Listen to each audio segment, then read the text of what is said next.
এতক্ষণ ধরে গাইছি, আমার সাথে সাথে কি একটু গাওয়া যাবে না? আমি পিছন থেকে একটু আওয়াজ শুনতে চাই। এই গানটি কে কে জানে? ওরে বাবা, সবাই তো জানি, একটু গাইলে অসুবিধা হয়?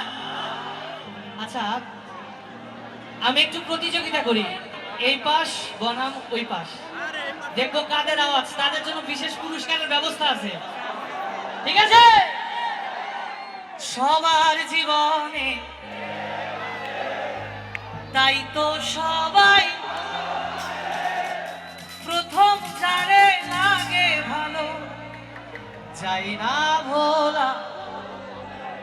একটু সবাই মিলে গলা ছেড়ে গাইবো।